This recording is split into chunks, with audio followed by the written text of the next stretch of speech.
Good morning વિદ્યાર્થી મિત્રો. હવે આપણે ઉદાહરણ નંબર 1 ભણવાનું છે. જો એ, બી અને સી એક રેખા પર આવેલા 3 બિંદુઓ હોય અને બી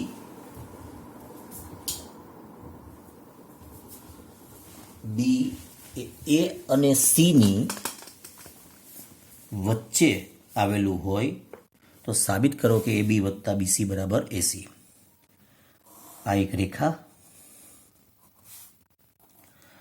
આ રેખાની ઉપર 3 બિંદુ આવેલા છે. એમાં બી બિંદુ વચ્ચે આવેલું છે એટલે આપણે વચ્ચે મૂકી જ દઈએ પહેલેથી બી, અને આ એ અને આ સી મૂકીએ તો થઈ ગયું રકમ પ્રમાણે.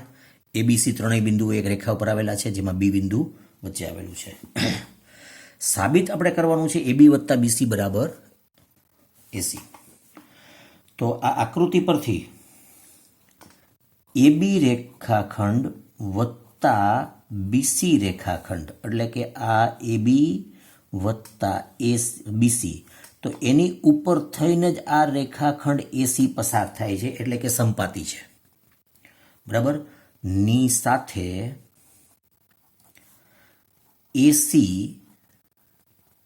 સંપાતી છે. તો એબીનું માપ માની લો કે 5 છે. આપણે આનું માપ બીસીનું માપ 6 છે અને આખું એસીનું માપ છે 11 છે. તો આ એબી વત્તા બીસીનો જે ભાગ છે એની ઉપર એક્ઝેક્ટ બંધ બેસતી એસી રેખાખંડ ગોઠવાઈ જાય છે. બરાબર. તો આપણે યુક્લિડનું એક સ્વયંસિદ્ધ સત્ય જે પરિણામ હતું 4 કે વસ્તુઓ જો પરસ્પર બંધ બેસતી હોય તો તે એકબીજાને બરાબર હોય એવી યુક્લિડની એક સ્વયંસિદ્ધ સત્ય છે. ચોથું વિધાન એ સ્વયંસિદ્ધ સત્ય 4 મુજબ વસ્તુઓ જો પરસ્પર બંધ બેસતી હોય તે એકબીજાને બરાબર હોય છે. બરાબર. આથી એબી વત્તા બીસી બરાબર એસી સાબિત કરી શકાય. હવે વિદ્યાર્થી મિત્રો ઉદાહરણ નંબર 2 લઈએ. રકમમાં એમ કીધું છે સાબિત કરો કે આપેલ રેખાખંડ પર એક સમબાજુ ત્રિકોણની રચના કરી શકાય. તો આપેલો રેખાખંડ માની લો કે આ એબી છે. બરાબર. એનું કોઈ માપ છે 8 સેન્ટીમીટર, 5 સેન્ટીમીટર કે ગમે તે એક્સ હોય. બરાબર. તો આપેલ લંબાઈના રેખાખંડ એબી છે. એનું માપ એક્સ હોય ગમે તે હોય જે કહેવાય તે. બરાબર. હવે યુક્લિડની એક પૂર્વધારણા 3નો ઉપયોગ કરીએ તો પૂર્વધારણા 3 મુજબ એને આપણે કેન્દ્ર લેવાનું અને ત્રિજ્યા કેટલી રાખવાની? એબી જેટલી. બરાબર. એને કેન્દ્ર લેવાનું અને ત્રિજ્યા લેવાની એટલે કે પેન્સિલની અણી આપણે બી ઉપર રાખવાની. તો તમે કોઈ એક્સ માપનો રેખાખંડ એ બી દોરી અને પરિકરની અણી અહીંયા એ ઉપર ને પેન્સિલની અણી બી ઉપર એટલે ચાપ મારો એટલે એ ચાપ છે એ આવી રીતના આમ આવશે. બરાબર. તો એને આમ લખાય: બિંદુ એને કેન્દ્ર લઈ અને એબીને ત્રિજ્યા ગણી એક વર્તુળ રચો. બરાબર. પછી બીજું શું કરવાનું? હવે આ જ રીતે કેન્દ્ર કોને રાખવાનું? બીને. સેમ ત્રિજ્યા જે પહેલી વખત એને કેન્દ્ર રાખ્યું હતું, બીની ઉપર ચાપ લઈને આમ કરી માર્યું હતું, એ જ રીતે બીને કેન્દ્ર લઈ એ જ ત્રિજ્યા એ બી જેટલી ચાપ મારીએ આ રીતે. બરાબર. તે જ રીતે બીને કેન્દ્ર ગણીને અને ત્રિજ્યા કેટલી રાખવાની? બી એ.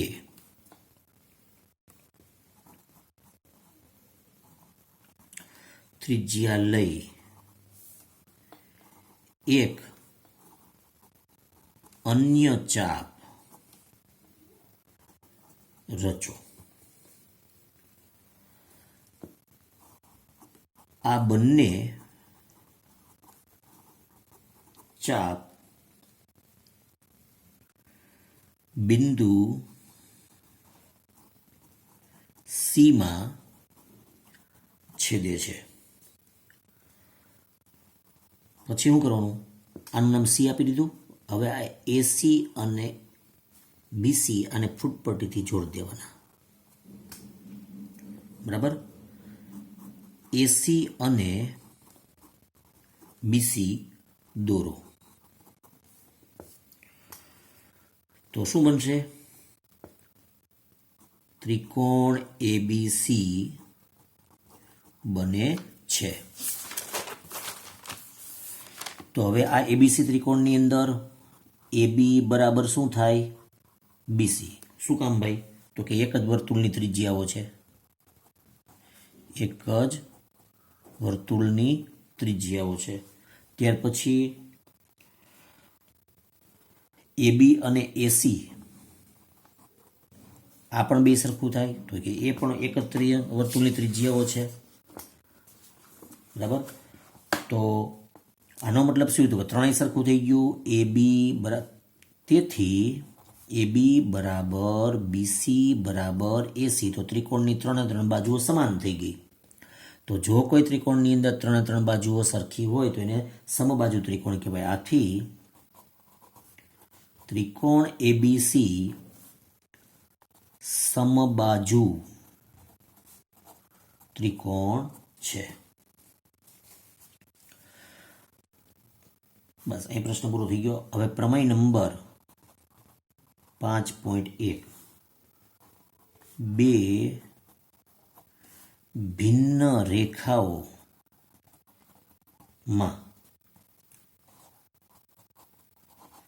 એકથી વધુ સામાન્ય બિંદુ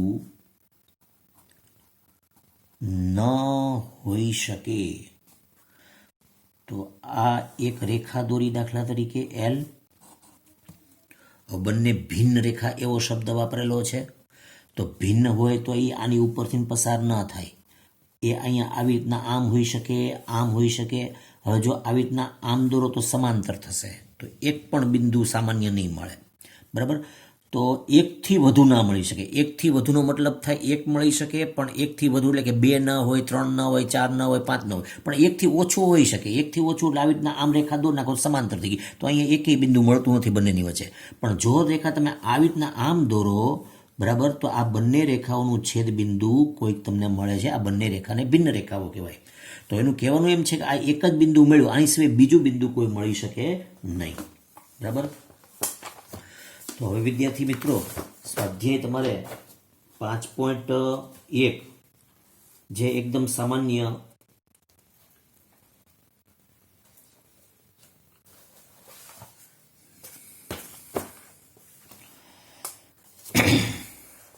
નીચે આપેલા વિધાનોમાંથી કયા વિધાનો સત્ય છે અને કયા વિધાનો અસત્ય છે તે આપણે જણાવવાનું છે. સ્વાધ્યાય 5.1 પ્રશ્ન નંબર પહેલો, ખરા ખોટા છે પહેલો. એક બિંદુમાંથી પસાર થતી માત્ર એક રેખા દોરી શકાય. આ એક બિંદુ છે, નામ એનું પી આપી દઈએ. આ એક રેખા દોરી, આ બીજી રેખા દોરી, આ ત્રીજી રેખા દોરી, આ ચોથી રેખા દોરી, તો આવી તો અસંખ્ય રેખાઓ પસાર થાય છે. હવે વિધાન શું કહે છે કે એક બિંદુમાંથી પસાર થતી માત્ર ને માત્ર એક જ રેખા દોરી શકાય. તો અહીંયા તો ઘણી બધી દોરી શકાણી. તો એનો મતલબ એમ થયો કે વિધાન ખોટું છે. પરીક્ષામાં તમારે આવી રીતના ખરા ખોટાની નિશાની નહીં કરવાની, બરાબર. એમ લખવાનું આ વિધાન ખરું છે અથવા તો સત્ય છે, અથવા તો આ રીતે લખવાનું આ વિધાન ખોટું છે અથવા તો આ વિધાન અસત્ય છે, બરાબર. તો આવી અસંખ્ય રેખાઓ મળી શકે, માટે આ વિધાન ખોટું છે, બરાબર. ત્યાર પછી બીજું વિધાન છે, બે ભિન્ન બિંદુઓમાંથી પસાર થતી અસંખ્ય રેખાઓ મળે. આ બે ભિન્ન બિંદુઓ એ અને આ બીજું ભિન્ન બિંદુ, બે ભિન્ન એટલે જુદા જુદા, અલગ અલગ. આમાંથી અસંખ્ય રેખાઓ પસાર થઈ. ચાલો આ દોરીએ. તો આ એક રેખા પસાર થઈ, આ બીજી રેખા પસાર થાય, પણ એમાંથી પસાર થાય છે, બીમાંથી પસાર નથી થતી. આ રેખા દોરી તો બીમાંથી પસાર થાય છે, એમાંથી પસાર નથી થતી. તો બંને બિંદુમાંથી પસાર થતી હોય એવી એક અને માત્ર એક જ રેખા મળે છે. તો વિધાન આપણને શું કહે છે કે બે ભિન્ન બિંદુઓમાંથી અસંખ્ય રેખાઓ મળે. તો આ વિધાન છે એ શું થાય? ખોટું થાય, બરાબર.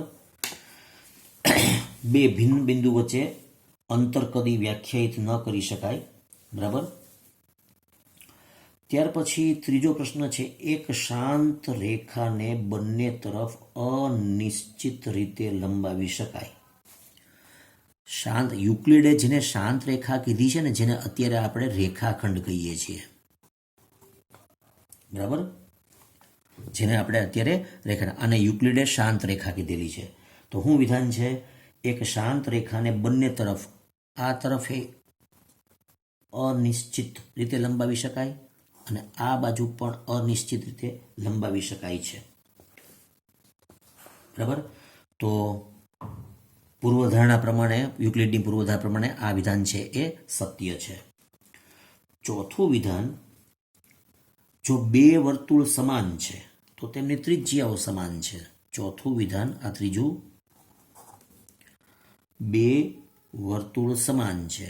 આ એક વર્તુળ, માની લો કે રૂપિયાના સિક્કાથી દોરેલું એક વર્તુળ હોય અને બીજું પણ એ રૂપિયાના સિક્કાથી નથી દોરેલું વર્તુળ છે, બરાબર. તો એ બંને એક સરખા હોય તો તેમની ત્રિજ્યા સમાન હોય. તો આ રૂપિયાના સિક્કાથી, એ જે સિક્કાથી દોર્યું એની ત્રિજ્યા અને આની ત્રિજ્યા બે સમાન હોય, માટે વિધાન છે એ સત્ય છે.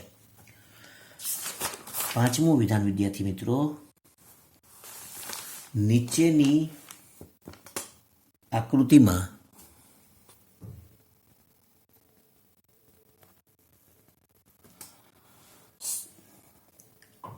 AB બરાબર PQ અને PQ બરાબર XY. આ એક રેખાખંડ AB છે. જેટલું માપ આનું છે ને એટલું જ માપ PQનું છે, બરાબર. અને PQનું જેટલું છે ને માપ, એટલું માપ છે XYનું, બરાબર.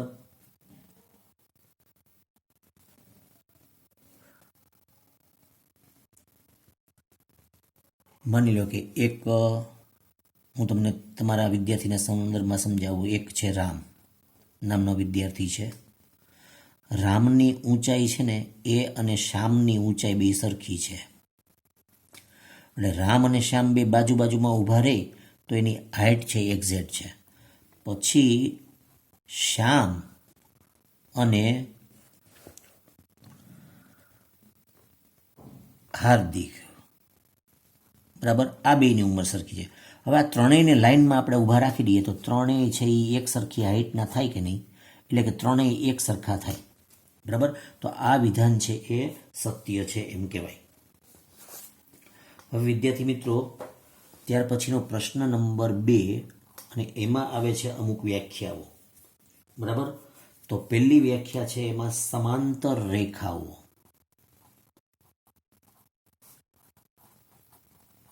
કોને સમાંતર રેખાઓ કહેવાય? રેલવેના બે પાટા હોય એ ભલે આમ વક્ર રીતે કોઈ જગ્યાએ વળતા હોય, બરાબર છે, પણ એ બંને કોઈ જગ્યાએ ભેગા થતા નથી, બરાબર. આપણે માની લો કે એ રેલવેનો ટ્રેક છે એ આખે આખો સીધે સીધો જ છે, તો જે બે પાટા છે ને એને સમાંતર કહેવાય. જો એ બંને પાટા સમાંતર ન હોય ને તો ટ્રેન ચાલી શકે નહીં, ટ્રેન પાટાની નીચે ઉતરી જાય, બરાબર. તો એ વ્યાખ્યા લખીએ આપણે. એક જ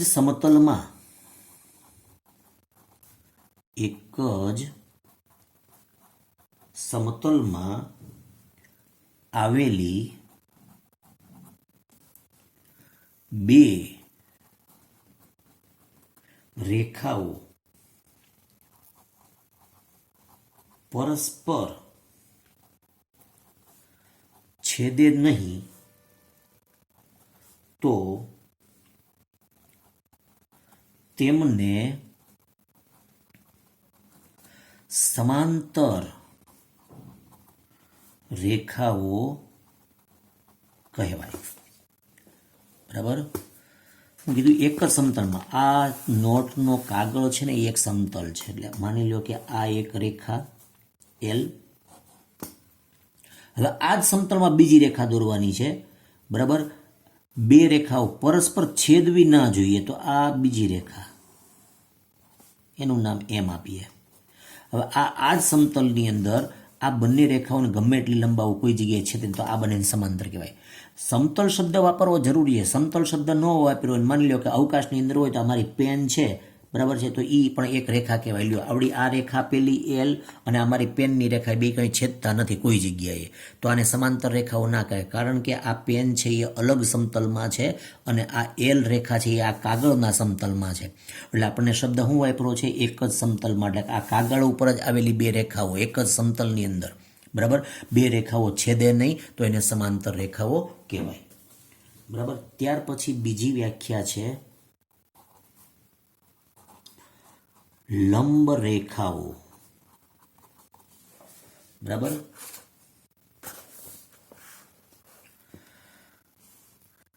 જે બે રેખાઓ પરસ્પર કાટખૂણે છેદે તેમને લંબ રેખાઓ કહે છે. આ એક રેખા અને બીજી આ રેખા, બરાબર. જે બે રેખાઓ પરસ્પર કાટખૂણા, અહીંયા કાટખૂણો એટલે કે 90 અંશનો ખૂણો, તો આને કહેવાય લંબ રેખાઓ.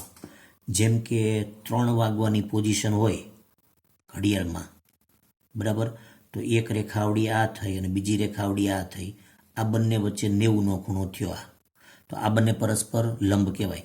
એ જ રીતે 9 વાગવાની પોઝિશન હોય તો એ પ્રમાણે આ હોય તો અહીંયા કાટખૂણો થાય, બંને વચ્ચે 90 અંશનો ખૂણો બને, તો આ બંને રેખાઓને લંબ રેખાઓ કહેવાય.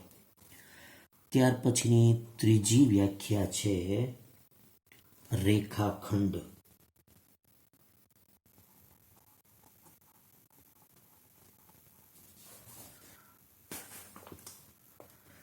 રેખાના એવા ભાગને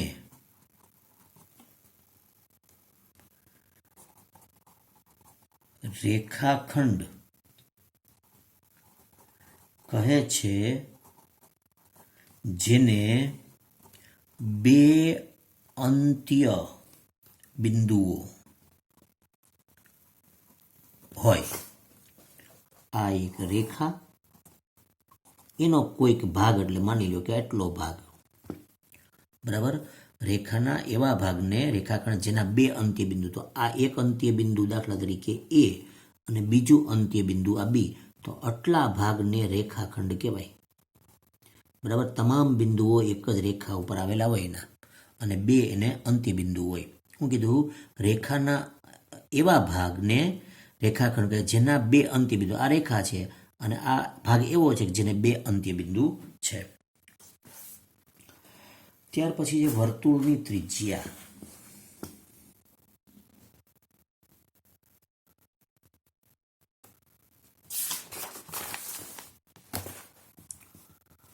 ચોથી વ્યાખ્યા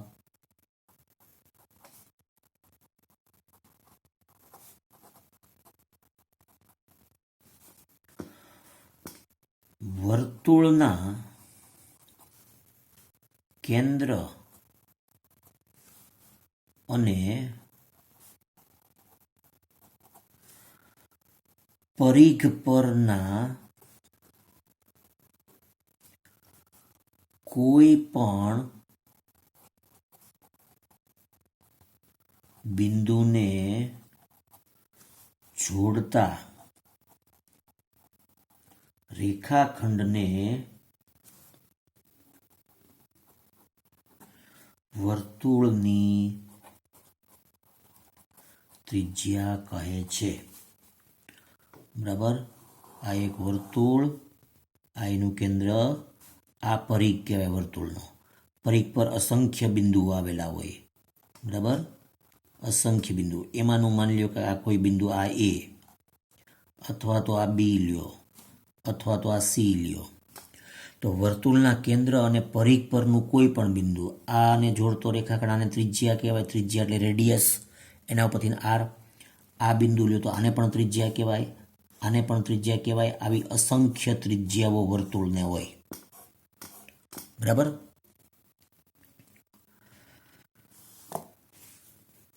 ત્યાર પછી પાંચમું, અને એ છે ચોરસ,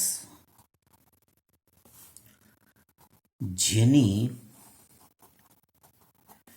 ચારેય બાજુઓ એકરૂપ, એકરૂપ એટલે સમાન, જેના માપ સરખા હોય ને એને એકરૂપ કહેવાય. એકરૂપ હોય તથા ચારેય ખૂણા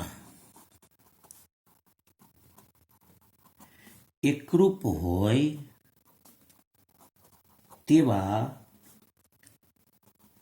ચતુષ્કોણને ચોરસ કહે છે. ચારે ચાર બાજુના માપ એક સરખા હોય. બરાબર, ચારેય બાજુઓ એકરૂપ એટલે આ રીતે ચારે ચાર બાજુના માપ એક સરખા હોય. ચારે ચાર ખૂણાનો માપ કેવા હોય? એકરૂપ. એટલે એકરૂપ ચારે ચાર ખૂણ, ચતુષ્કોણના ચારેય ખૂણાનો સરવાળો 360 થાય તો 360 ભાગ્યા 4 કરીએ એટલે 90 ના બધા રહે. તો આને કહેવાય ચોરસ. બરાબર.